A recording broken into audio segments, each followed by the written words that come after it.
Chapter 7. On my return, I found the following letter from my father. My dear Victor, you have probably waited impatiently for a letter to fix the date of your return to us, and I was at first tempted to write only a few lines, merely mentioning the day on which I should expect you. But that would be a cruel kindness, and I dare not do it. What would be your surprise, my son, when you expected a happy and glad welcome, to behold, on the contrary, tears and wretchedness? And how, Victor, can I relate our misfortunes?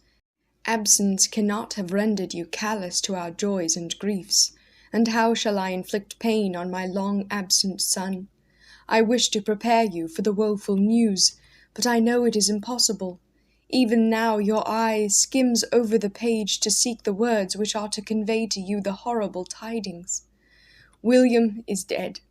That sweet child, whose smiles delighted and warmed my heart, who was so gentle, yet so gay. Victor, he is murdered. I will not attempt to console you, but will simply relate the circumstances of the transaction. Last Thursday, May 7th, I, my niece, and your 2 brothers went to walk in Plainpalais. The evening was warm and serene, and we prolonged our walk farther than usual.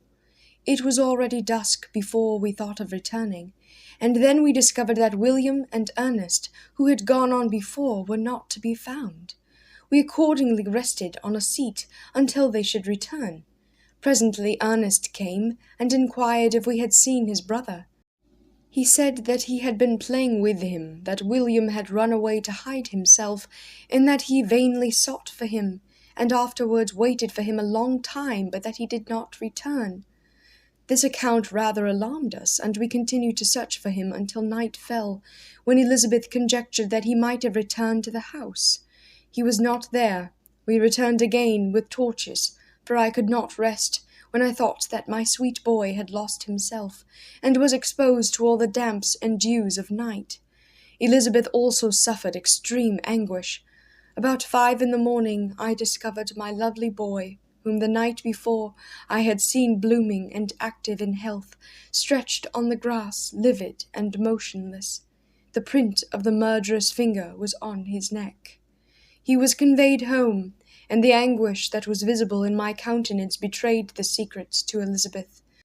She was very earnest to see the corpse. At first I attempted to prevent her, but she persisted, and entering the room where it lay, hastily examined the neck of the victim, and clasping her hands exclaimed, "I have murdered my darling child." She fainted, and was restored with extreme difficulty. When she again lived, it was only to weep and sigh.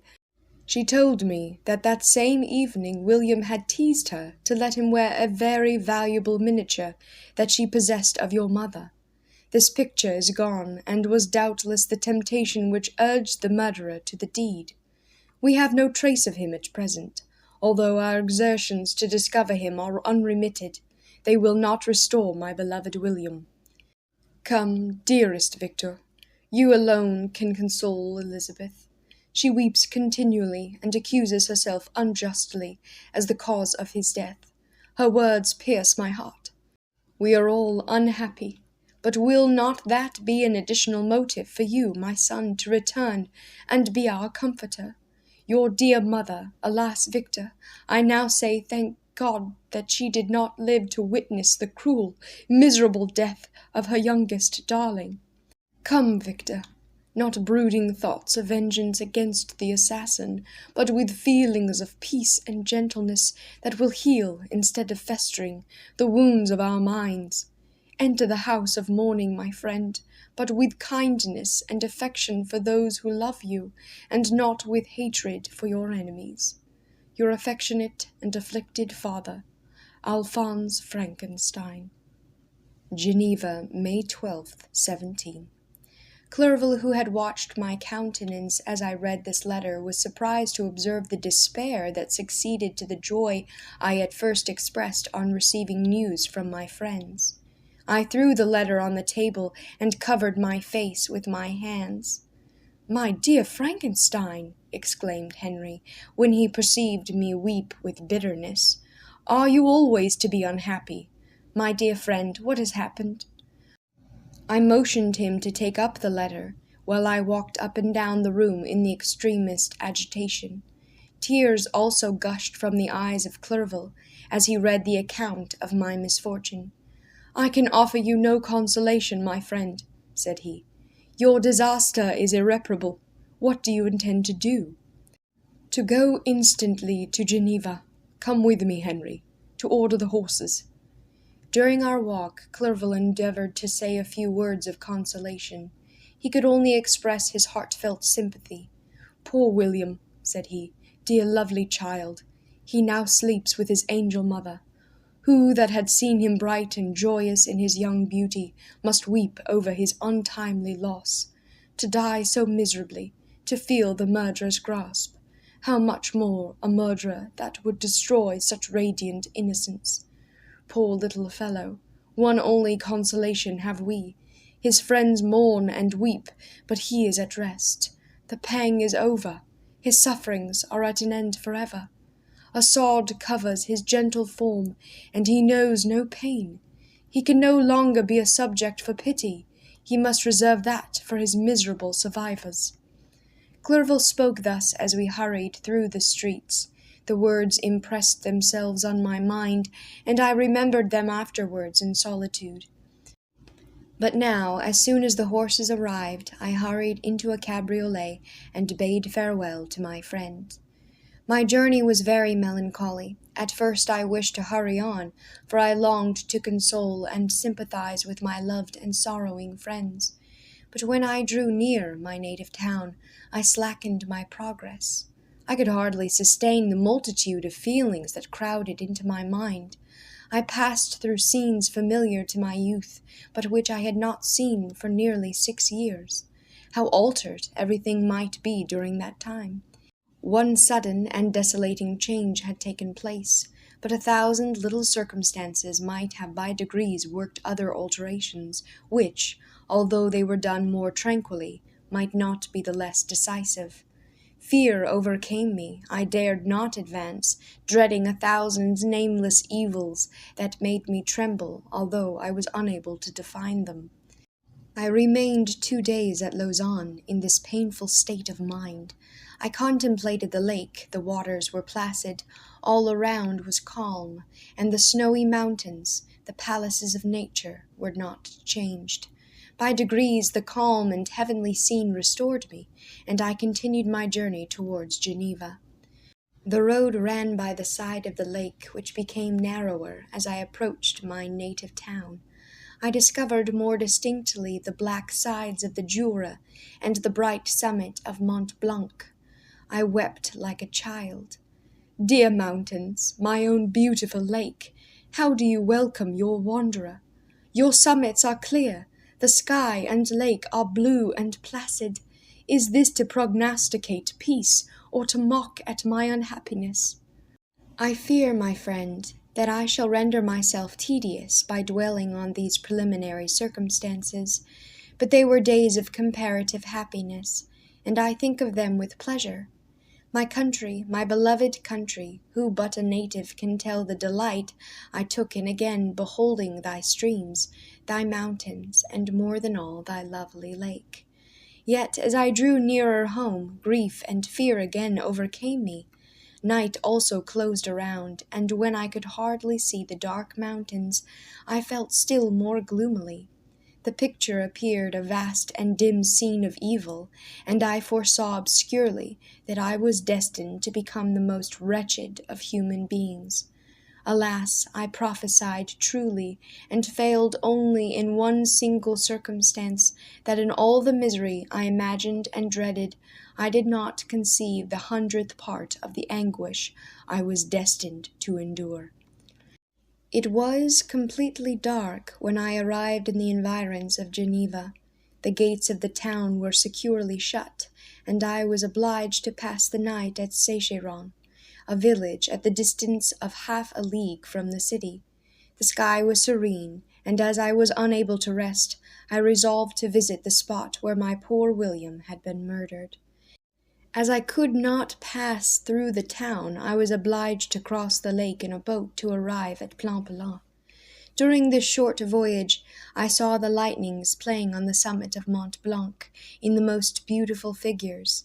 The storm appeared to approach rapidly, and, on landing, I ascended a low hill that I might observe its progress.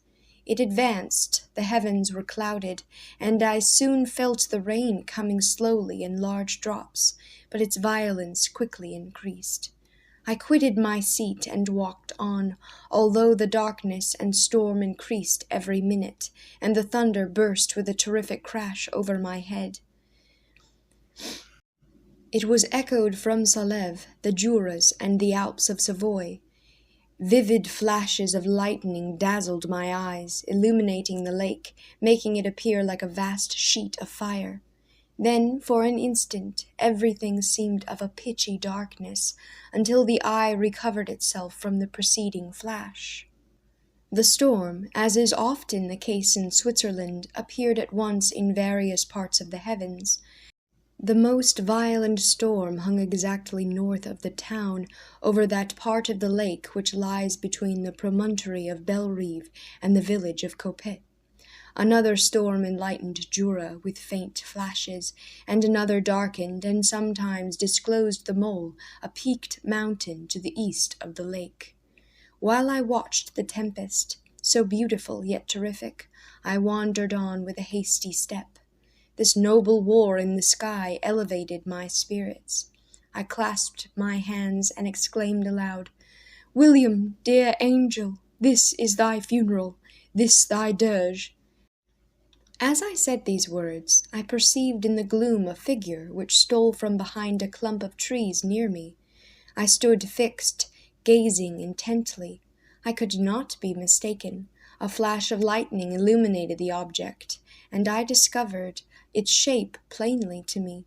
Its gigantic stature, and the deformity of its aspect, more hideous than belongs to humanity, instantly informed me that it was the wretch, the filthy demon, to whom I had given life. What did he there? Could he be, I shuddered at the conception, the murderer of my brother? No sooner did that idea cross my imagination than I became convinced of its truth. My teeth chattered, and I was forced to lean against a tree for support. The figure passed me quickly, and I lost it in the gloom. Nothing in human shape could have destroyed that fair child.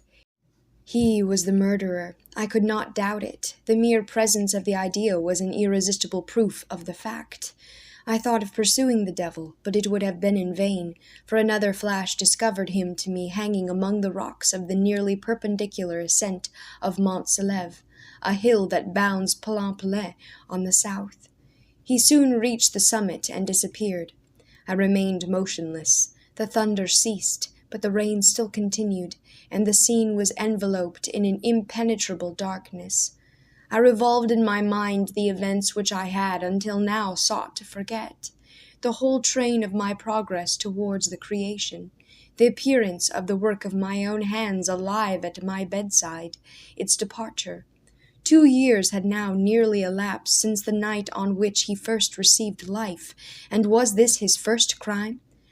Alas, I had turned loose into the world a depraved wretch, whose delight was in carnage and misery. Had he not murdered my brother?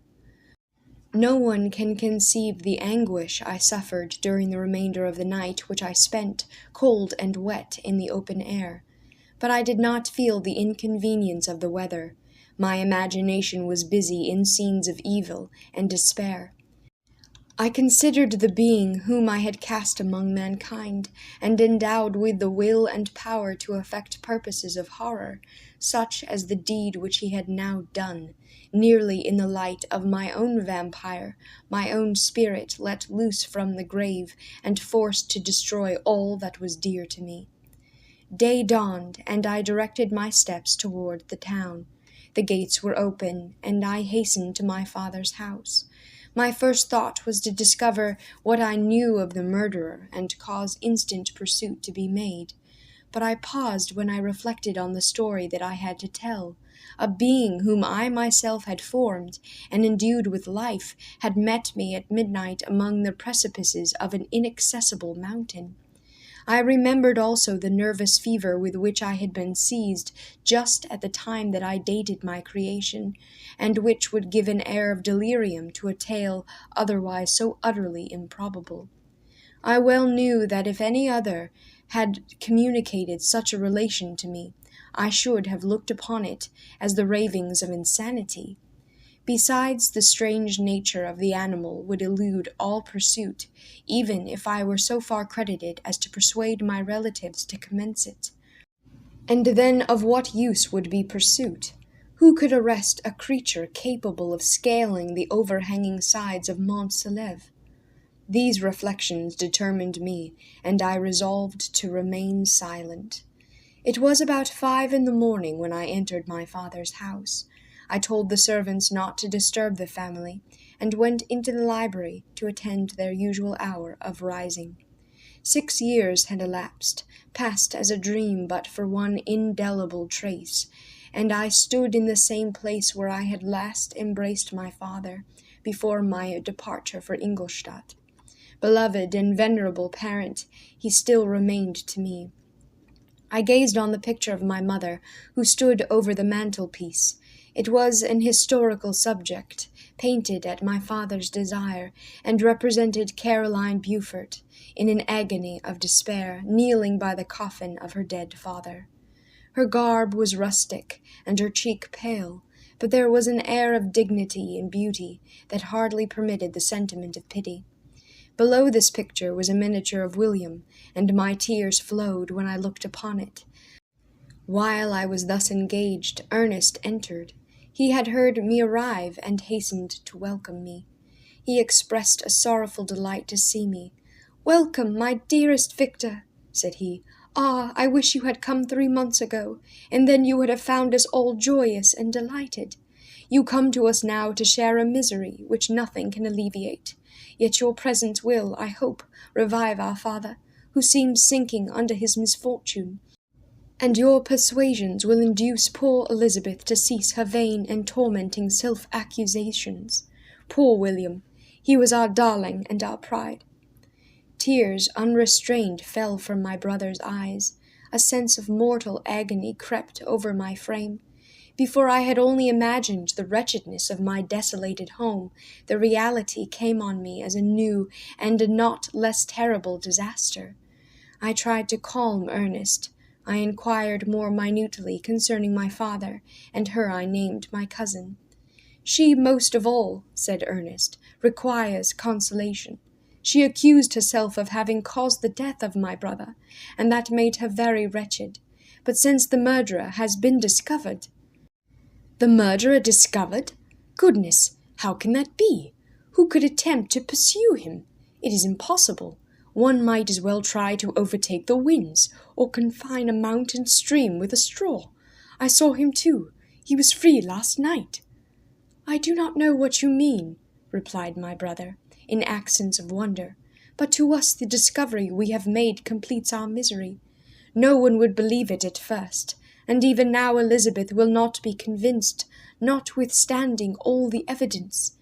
Indeed, who would credit that Justine Moritz, who was so amiable and fond of all the family, could suddenly become capable of so frightful, so appalling a crime?" "Justine Moritz? Poor, poor girl! Is she the accused? But it is wrongfully. Everyone knows that. No one believes it, surely, Ernest?" "No one did at first, but several circumstances came out that have almost forced conviction upon us, and her own behaviour has been so confused as to add the evidence of facts a weight that I fear leaves no hope for doubt. But she will be tried to-day, and you will then hear all." He related that, the morning on which the murder of poor William had been discovered, Justine had been taken ill and confined to her bed for several days. During this interval, one of the servants, happening to examine the apparel she had worn on the night of the murder, had discovered in her pocket the picture of my mother, which had been judged to be the temptation of the murderer. The servant instantly showed it to one of the others, who, without saying a word to any of the family, went to a magistrate, and upon their deposition Justine was apprehended. On being charged with the fact, the poor girl confirmed the suspicion in a great measure by her extreme confusion of manner. This was a strange tale, but it did not shake my faith, and I replied earnestly, "You are all mistaken. I know the murderer. Justine, poor, good Justine, is innocent." At that instant my father entered. I saw unhappiness deeply impressed on his countenance, but he endeavored to welcome me cheerfully, and after we had exchanged our mournful greeting, would have introduced some other topic than that of our disaster, had not Ernest exclaimed, "Goodness, papa, Victor says that he knows who was the murderer of our poor William." "We do also, unfortunately," replied my father, "for indeed I had rather have been forever ignorant than have discovered so much depravity and ingratitude in one I valued so highly." "My dear father, you are mistaken. Justine is innocent." "If she is, God forbid that she should suffer as guilty. She is to be tried today, and I sincerely hope, that she will be acquitted." This speech calmed me. I was firmly convinced in my own mind that Justine, and indeed every human being, was guiltless of this murder. I had no fear, therefore, that any circumstantial evidence could be brought forward strong enough to convict her. My tale was not one to announce publicly. Its astounding horror would be looked upon as madness by the vulgar. Did anyone indeed exist, except I, the creature, who would believe unless his senses convinced him in the existence of the living monument of presumption and rash ignorance which I had let loose upon the world? We were soon joined by Elizabeth. Time had altered her since I last beheld her. It had endowed her with loveliness surpassing the beauty of her childish years. There was the same candour, the same vivacity, but it was allied to an expression more full of sensibility and intellect. She welcomed me with the greatest affection. "Your arrival, my dear cousin," said she, "fills me with hope. You perhaps will find some means to justify my poor guiltless Justine. Alas, who is safe if she be convicted of crime? I rely on her innocence as certainly as I do upon my own. Our misfortune is doubly hard to us. We have not only lost that lovely darling boy, but this poor girl, whom I sincerely love, is to be torn away by even a worse fate. If she is condemned, I never shall know joy more." "But she will not. I am sure she will not, and then I shall be happy again, even after the sad death of my little William." "She is innocent, my Elizabeth," said I, "and that shall be proved. Fear nothing, but let your spirits be cheered by the assurance of her acquittal." "How kind and generous you are! Every one else believes in her guilt, and that made me wretched, for I knew that it was impossible, and to see every one else prejudiced in so deadly a manner rendered me hopeless and despairing." She wept. "Dearest niece," said my father, "dry your tears.